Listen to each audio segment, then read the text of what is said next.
Hello, my name is Davinderth, and today I'm going to talk to you about how to combat disinformation and misinformation when doing research on the internet. One useful method for doing this is something that's called the CRAP test, and this is used to evaluate the reliability of websites when we're doing research on the internet. CRAP stands for currency, reliability, authority, and purpose or point of view. When we're talking about currency, what we're discussing is the timeliness of the information. We want to know, when was the information published or last updated? This information can generally be found at the bottom of a website. And if it's something that's a year or two old, then that's generally pretty fine. But if it's a website that hasn't been updated in 10 years, then we probably want to look for something that's newer. We also want to ask ourselves when evaluating currency whether or not newer articles have been published on the topic. Um, and we also want to ask whether or not the topic is an area that changes rapidly, like current affairs, health, economics, or technology, or if it's an area that changes less rapidly, like literature or something. If it's if it is a topic that changes rapidly, then we want to use something that's, a week old or very recent. But if it's something that doesn't change as rapidly, it's okay if it's, 4 or 5 years old. And so this is when we're determining whether or not the information is current enough for our topic. The second part of the CRAP test asks about reliability, and this is trying to determine the accuracy of the information. So when we look at this, we want to ask, are there any statements that we know to be false? We also want to determine whether or not the information was reviewed by editors or subject experts before it was published. We also want to look at whether or not there's a works cited or references list or links to outside sources. We want to ask whether or not the creator provides references or sources, data, quotations, or images. We want to determine what kind of information is included in the resource, and we also want to find out what other people are saying about the topic. The next part of that test is authority, and this is asking about the source of the information. So we want to determine who is the author or creator of the source. And once we know that, we can ask what are the author's credentials or organizational affiliations.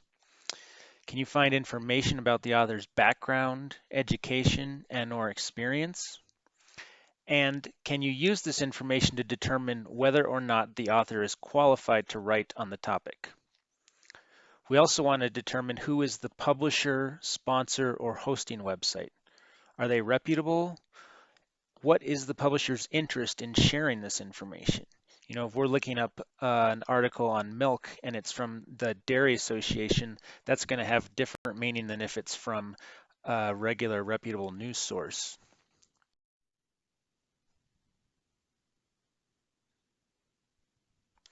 And finally, the last question is purpose or point of view. And this is trying to determine the reason that the information exists. So we want to ask, is the information a fact or is it an opinion? And we want to try and determine if the information is biased. Are there any political, ideological, cultural, religious, institutional, or personal biases? Or does the author seem or publisher seem to be pushing an agenda or particular side? Another thing that's important to determine is whether or not the author or publisher is trying to sell you something. Are there lots of advertisements? And if so, are they clearly delineated from the rest of the information on the site? Having a lot of advertisements by themselves doesn't mean it's not a valid source, but it is a red flag. Another important question is to determine who is the intended audience. Is the author trying to reach experts, the general public, retirees, or someone else?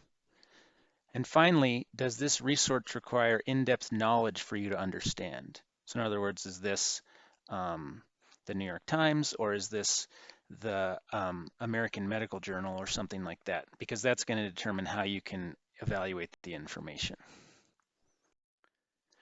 Another test that can be really useful is something called the Sift test. And this is basically known as the 4 moves to. So here, SIFT stands for stop, investigate the source, find better coverage, and trace claims, quotes, and media to the original context. And basically, this test is all about recontextualizing the information. So when we stop, we want to ask, do you know the website or source of the information? You want to remember your purpose in these fact-checking efforts. If you just want to repost, read a story, or learn about a concept, it's probably good enough to know whether or not the source is reputable and then move on. However, if you're doing deep research of your own, then you may need to follow up on individual claims within this article and independently verify them. The next part, investigate the sources, is basically trying to help you know the expertise and agenda for your source so you can interpret what they are saying. So you want to look up the source of this article or information on the internet or Wikipedia and consider what other sites may say about your source. If there's someone who's kind of widely acknowledged to be a crackpot, that's different than if there's someone who seems to have at least general reliability. A fact-checking site can be a good place to start with this. The next part is to find better coverage. So this means to find trusted analysis or reporting on a topic and look for the best information on that topic you can find, or also to scan multiple sources to find what the consensus is. If you see a claim that's only on one site, it may be an honest mistake, it may be disinformation, but you're going to want to try and find whether or not that's corroborated. You want to look beyond the first few results when you look this up.